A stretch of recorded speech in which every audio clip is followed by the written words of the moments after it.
Ingat, 5 sifat Herodes ini jangan pernah kita lakukan untuk menutup tahun 2023, apalagi nanti di tahun 2024 ya. Apa aja Romo? Salam damai sejahtera saudara-saudaraku terkasih pencinta firman Tuhan. Berjumpa kembali dengan Bible Learning with Father Joseph. Saudara-saudaraku terkasih, bagaimana kabar Anda hari ini? Kita sudah mendekati akhir tahun. Semangat Natal, rasa sukacita, rasa damai, niat-niat yang tulus, pertobatan kita jangan sampai mudah luntur saudara-saudara. Maka dari itu kita dibantu oleh bacaan-bacaan firman Tuhan yang kita dengar sepanjang oktav Natal, yaitu oleh bacaan-bacaan setelah hari Natal. Misalnya di hari yang pertama di tanggal 26 itu baru saja kita merayakan sukacita Natal, kemuliaan Allah, damai sejahtera, langsung diikuti oleh Stefanus martir pertama. Dari situ sebetulnya kita bisa bertanya, emangnya gereja nggak bisa nunggu apa? 5 hari lagi, seminggu lagi atau bulan depan, biarlah umat Allah ini merayakan sukacita dulu, jangan yang sedih-sedih dulu. Tetapi saya rasa saudara-saudara, bukan itu maksud tujuannya. Tetapi dari bacaan-bacaan tokoh-tokoh yang diangkat dalam oktav Natal ini, kita diajak untuk belajar bagaimana cara untuk mempertahankan semangat Natal kita. Maka dari itu saudara-saudara, dalam video kali ini saya ditemani oleh dekorasi patung Natal, yaitu ada bayi Yesus, ada Maria, ada Santo Yosef, ada orang-orang Majus, dan juga ada para gembala. Saudara-saudara yang terkasih, siapa dari tokoh-tokoh ini yang paling menarik perhatian Anda dalam permenungan Natal Anda? Romo, saya itu kayaknya mirip para gembala Romo. Saya orang kecil, saya orang nggak punya pengaruh dalam masyarakat, saya sering kali ditindas, tapi saya punya hati yang percaya misalnya. Sampai-sampai janji para malaikat yang dikatakan kepada para gembala ini, mereka betul-betul melihat janji Tuhan. Apa yang dikatakan para malaikat sungguh-sungguh terjadi. Sementara ada 3 orang Majus. Kita bisa belajar dari mereka, meskipun mereka dari orang jauh, bukan orang Israel, tapi mereka juga ternyata dituntun oleh Allah berjumpa dengan bayi penebus. Apakah hidup Anda juga tercerminkan dari 3 orang Majus itu? Mengapa? Sebab 3 orang Majus ini penuh dengan kebingungan. Mereka nggak ngerti. Meskipun mereka dikatakan para sarjana, tapi mereka tidak memahami.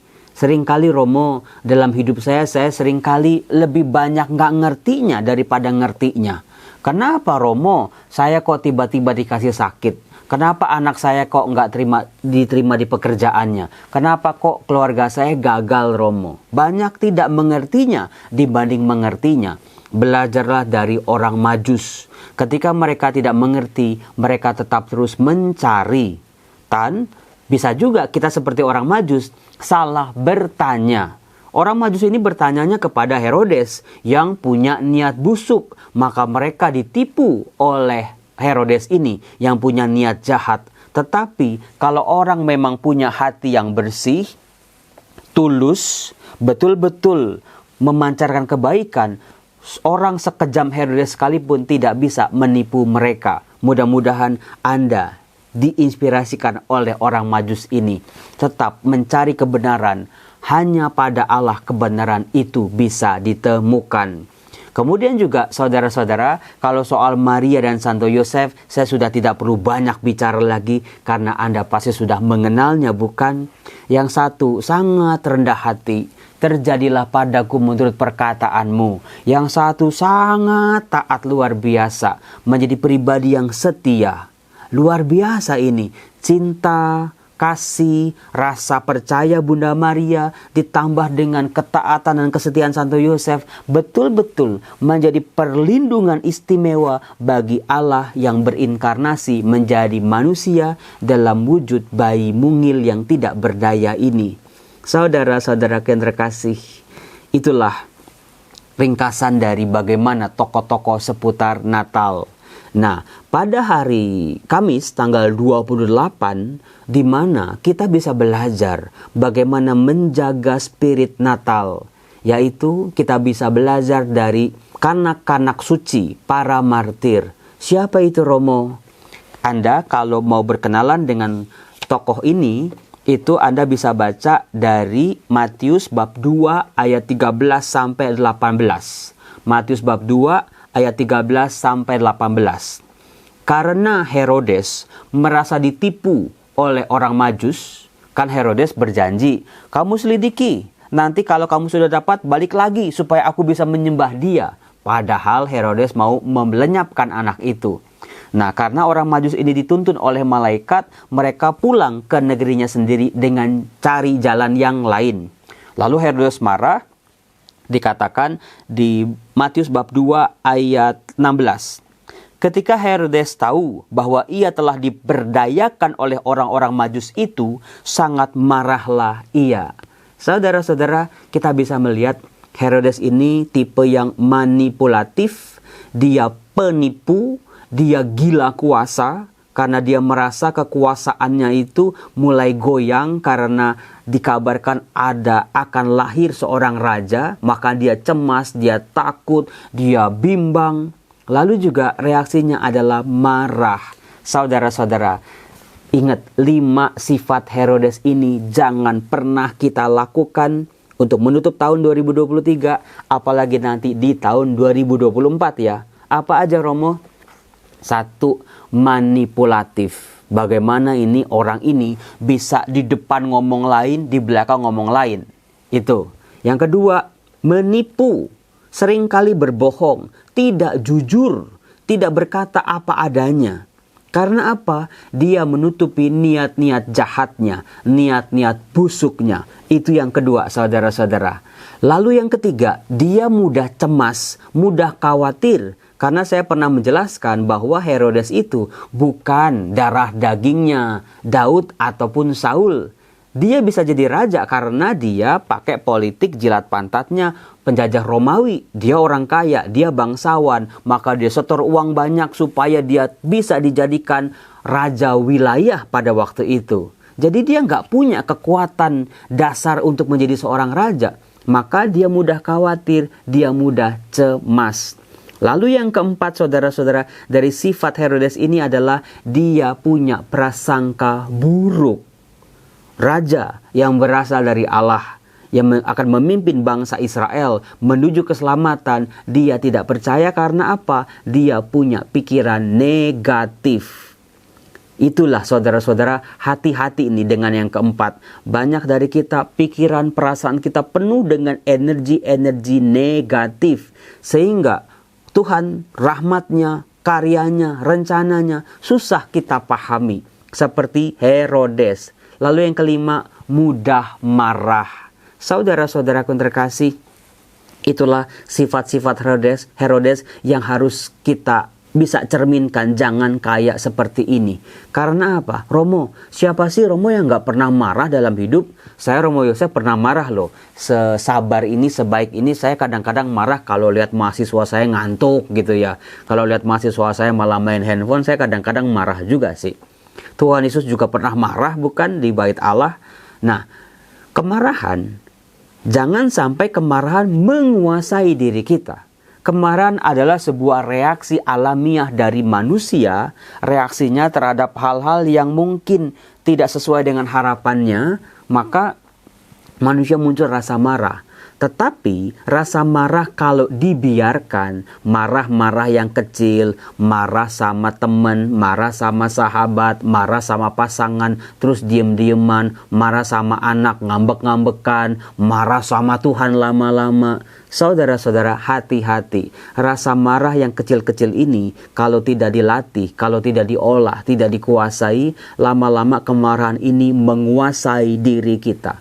Dan apakah Anda tahu kalau kemarahan sudah menguasai diri kita, mengerikan. Semua sifat-sifat negatif dalam diri kita yang mungkin selama ini tertutup ya, keluar. Anda pasti bisa merasakan kalau Anda marah, itu kan kayak gak ada lagi tuh yang nahan ini mulut ini.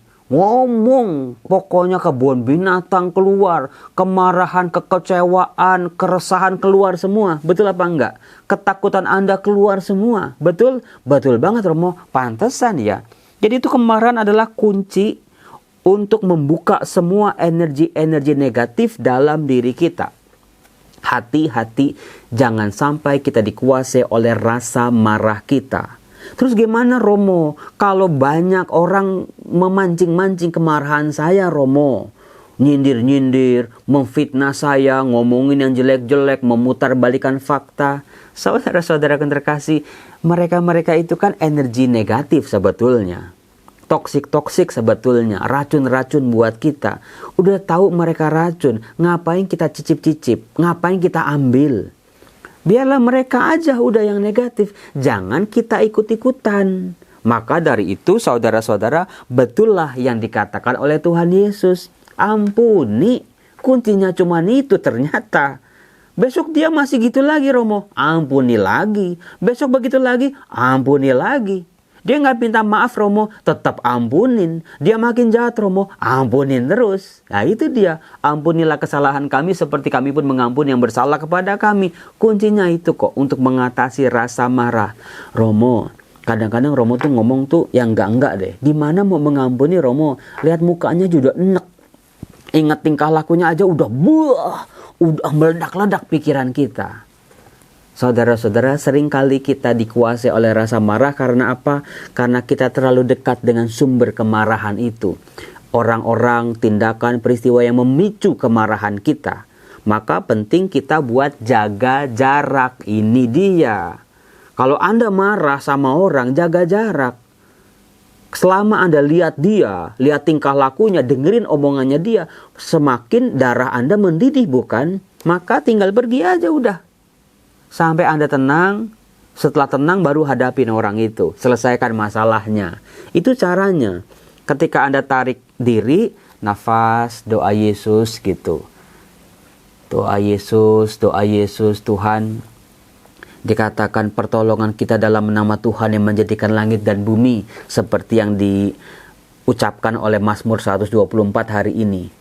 Pertolongan kita dalam nama Tuhan yang menjadikan langit dan bumi. Terus ulang-ulang sampai diri Anda menjadi tenang. Aliran darah Anda mengalir. Pasokan oksigen masuk ke otak dengan maksimal.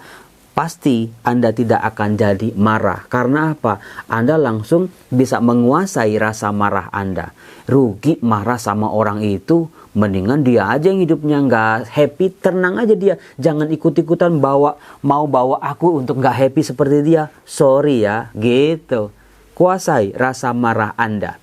Apa sebabnya? Kalau kita lihat, Herodes yang sudah dikuasai oleh rasa marah, yang dilakukan adalah sebuah tindakan yang nggak masuk akal, tindakan yang mengejutkan, tindakan yang sembrono, tindakan yang kejam dan keji. Apa yang dilakukan? Dikatakan, lalu ia menyuruh membunuh semua anak di Bethlehem dan di sekitarnya, yaitu anak-anak yang berumur 2 tahun ke bawah, sesuai dengan waktu yang dapat diketahuinya dari orang-orang Majus itu. Saudara-saudara, ini kan gak waras ya. Ini kan orang gak sakit jiwa ini betul-betul. Ketika keinginannya, harapannya tidak terwujud, dia marahnya sampai kayak begini. Maka tadi saya bilang, kemarahan itu kunci membuka semua energi negatif keluar dari diri kita. Herodes adalah gambaran pribadi tokoh dalam kitab suci yang sangat negatif. Anda pasti nggak suka sama Herodes, tapi sering-sering beberapa sifat Herodes itu muncul dalam diri Anda, bukan? Malah Anda pelihara betul-betul, bersarang di pikiran Anda, bersarang di hati Anda. Nggak jarang 1, 2, 3 tindakan Herodes Anda juga lakukan. Hati-hati, kalau tidak dikuasai mulai hari ini, tindakan kita akan sangat brutal, di luar bayangan kita. Nah, saudara-saudara, dari bayi-bayi yang dibunuh oleh Herodes ini kita bisa belajar bagaimana menjaga semangat Natal. Kalau saya tanya kepada Anda, bayi-bayi ini salah apa enggak? Ya enggak lah. Romo, bayi-bayi ini gimana punya salah? Anak di bawah 2 tahun. Apa sih bikin salahnya? Paling nangis, paling minta susu tengah malam, paling ya nyenggol piring terus pecah misalnya. Saudara-saudara, bayi-bayi ini tidak bersalah, tetapi mereka ikut kena dampaknya. Seringkali dalam hidup manusia, kita udah hidup benar saudara-saudara. Kita udah hidup jujur, kita melayani dengan tulus, kita bantu orang dengan ikhlas. Tapi namanya orang ya, orang lain yang ngelihat, entah mereka kurang informasi, mereka cuma pakai mata doang, mereka dengar informasi dari orang lain, mereka entah iri juga, entah dengki juga. Akhirnya mereka mudah sekali ngomong yang enggak tentang kebaikan kita. Fitnahan, kebohongan, hoaks, ujaran kebencian. Kadang-kadang kita tuh sakit hati tuh di situ tuh. Mendingan kita jahat terus kita diomongi jahat, ya udah emang bener gitu. Daripada kita udah tulus, udah baik tapi masih aja diomongin yang enggak. Kadang-kadang di situ damai sukacita Natal kita ini langsung sirna betul-betul. Belajarlah dari bayi-bayi yang tidak bersalah ini. Saudara-saudaraku terkasih, inilah mengapa gereja Katolik melarang yang namanya aborsi. Maka tadi saya baru saja perayaan Ekaristi. Dalam perayaan Ekaristi saya mendoakan secara khusus bayi-bayi yang diaborsi, bayi-bayi yang dibuang oleh orang tua mereka, bayi-bayi yang tidak diinginkan oleh orang tua mereka, bayi-bayi yang disingkirkan, dilenyapkan, bahkan dibunuh oleh orang tua mereka, yaitu bayi-bayi yang diaborsi. Bayi-bayi ini tidak bersalah, bukan? Mereka belum sempat merasakan kasih. Baru lahir, baru keberadaan mereka dirasakan di perut ibunya, langsung ditolak, langsung dibenci dan tidak diinginkan. Saya juga berdoa untuk anak-anak yang dibuang di panti asuhan. Kenapa Romo Yosef kok suka banget kunjungan ke panti asuhan? Karena saya mencoba untuk mendalami situasi yang tidak mudah seperti ini. Mereka sejak lahir tidak dikasihi, entah karena punya kekurangan atau tidak dikehendaki, tidak sesuai dengan rencana orang tuanya. Siapa yang mau mengasihi mereka selain kita, saudara-saudara? Keluarga mereka aja enggak. Saudara-saudara terkasih, dosa karena mengaborsi. Ini dosa yang mungkin tidak pernah dilupakan, bisa dilupakan oleh orang tuanya. Selalu merasa bersalah, selalu merasa dikejar-kejar dosa. Meskipun sudah keluar masuk ke ruangan sakramen pengakuan dosa gitu ya, tapi tetap terus merasa bersalah. Saya biasanya memberikan sebuah jalan keluar. Kalau Anda dikejar-kejar oleh rasa bersalah seperti ini, kunjungilah panti asuhan, kasihilah anak-anak itu. Entah sebagai orang tua asuh, entah Anda memberi sumbangan kepada panti asuhan ini.